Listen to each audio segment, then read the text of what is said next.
let's get out the good china because it's time for tea with rich people.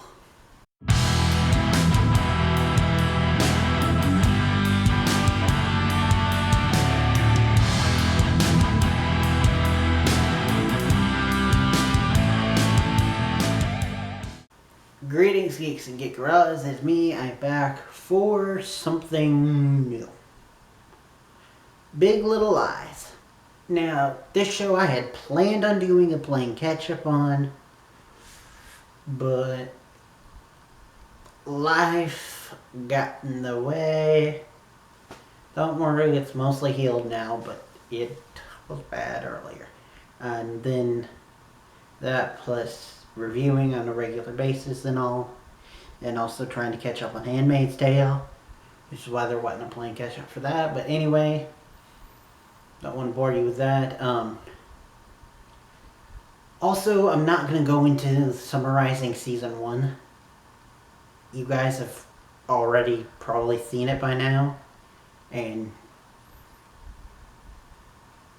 so I'm just going to dive into the first episode of season 2.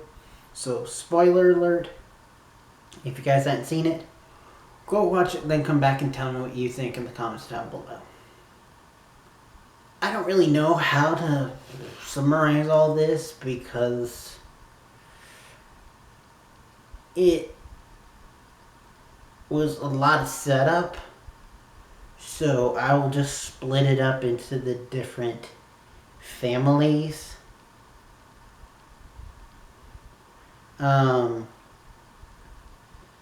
And the different 5 of the main women. We'll start with Laura Dern's character, Renata. Her big thing with this, beyond like meeting with the group to see what's going on with the police, is she was having a photo shoot and her husband was not having any of it.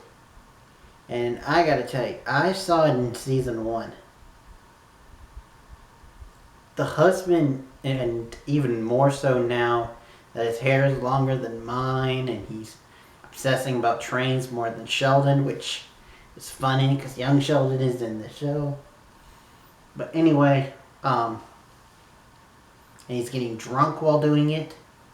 So I got a feeling that that's setting up for something big, that he's going to implode soon. And that's going to lead to something like maybe a last minute turn. He takes responsibility for the killing. I don't know. Something. Anywho, maybe he'll divorce Laura Dern. Something's going to happen with those two. But anyway, let's talk about Jane. Jane, clearly they're done with the whole, I'm forgetting which twin he is, I'm so sorry.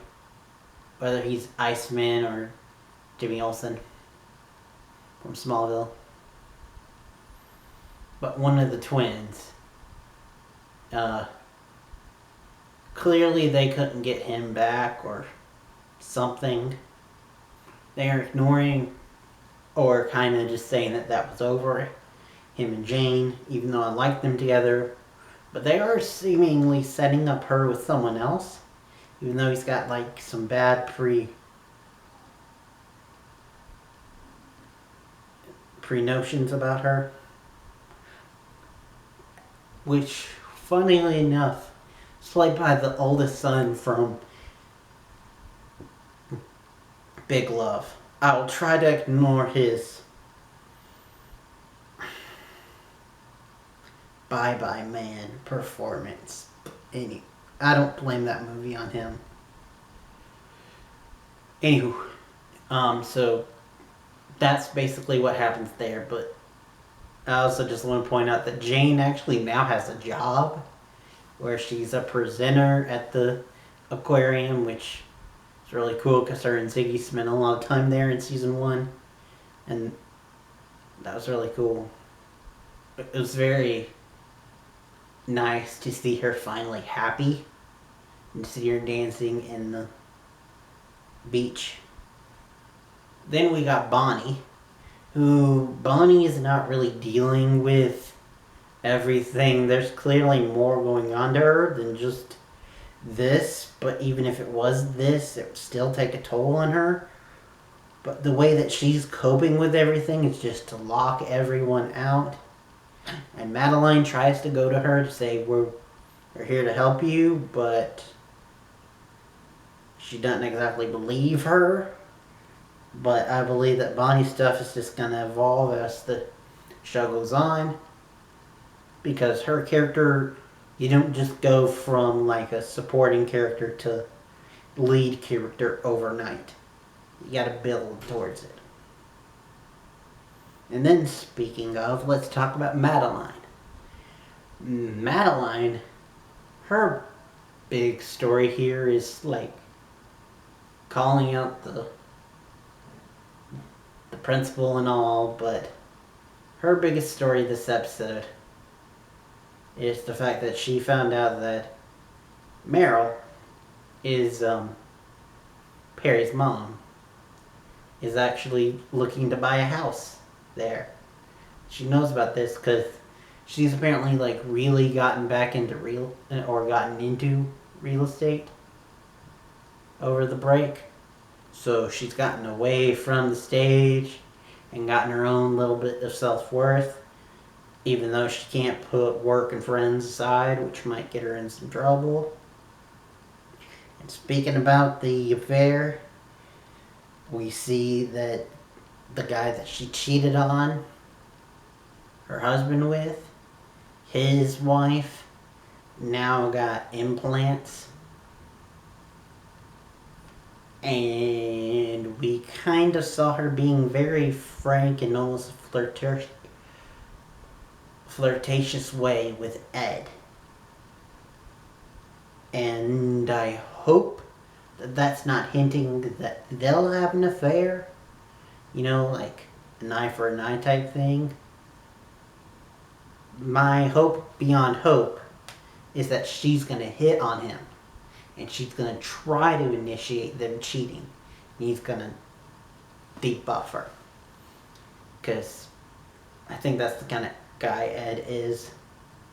Also with Ed, Nathan tried to get him to talk to Bonnie for him. He's like, dude, I'm not going to talk to your wife for you. Maybe there's something up if you're talking to your ex-wife's new husband to talk to your new wife.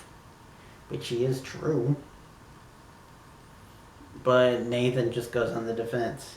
Alright, so that was basically all their stuff. So let's talk about the big thing. Celeste and her mother-in-law. Oh, Celeste is clearly going through some shit.